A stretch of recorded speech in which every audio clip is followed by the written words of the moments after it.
ఈ వారం big boss హౌస్లో నిఖిల్ పైన రంగు చల్లిన కంటెస్టెంట్స్ విషయానికి వస్తే గౌతమ్ అలానే విష్ణుప్రియ నిఖిల్ని నామినేట్ చేసినట్టు తెలుస్తుంది.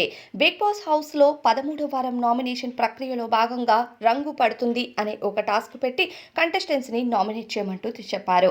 ఇక టాప్ 5లో ఏ కంటెస్టెంట్స్ని మీరు చూడకూడదు అనుకుంటున్నారో ఇద్దరు కంటెస్టెంట్స్ని తగిన రీజన్స్ చెప్పి నామినేట్ చేయమంటూ హౌస్ మేట్స్కి చెప్పగా నిఖిల్ గౌతమ్ మధ్య కూడా పెద్ద గొడవ జరిగింది. అలానే పృథ్వీ అవినాష్ మధ్య, ఇక గౌతమ్ అలానే నబీల్ మధ్య కూడా పెద్ద గొడవ జరిగిందని చెప్పాలి. ఇక ఈ టాస్క్లో విష్ణుప్రియ అలానే రోహిణి కూడా పెద్ద గొడవ జరగడంతో పాటు ఇక ఈ వారం ఎక్సెప్ట్ రోహిణి అలానే నబీల్ తప్ప మిగతా హౌస్ మేట్స్ అంతా నామినేషన్స్లో ఉన్నారు. అంటే విష్ణుప్రియ, నిఖిల్, పృథ్వీ, ప్రేరణ, ఇక అలానే అవినాష్, టేస్టీ తేజ వీళ్ళంతా కూడా నామినేషన్స్లోకి వచ్చారు. మరి ఈ వారం ఏ కంటెస్టెంట్ హౌస్ నుండి బయటికి వెళ్తారు, అసలు ఏ కంటెస్టెంట్స్కి బయట ఎక్కువ ఓట్లు వస్తున్నాయి, వాళ్ళ సత్తా చూపించుకునే టైం అన్నది ఈ వారం వచ్చిందనే చెప్పాలి. ఎందుకంటే ఇప్పటికే బిగ్ బాస్ సీజన్ 8 ముగిసే టైం మొదలైంది. మరి దీనిపై అభిప్రాయం కామెంట్స్లో చెప్పండి.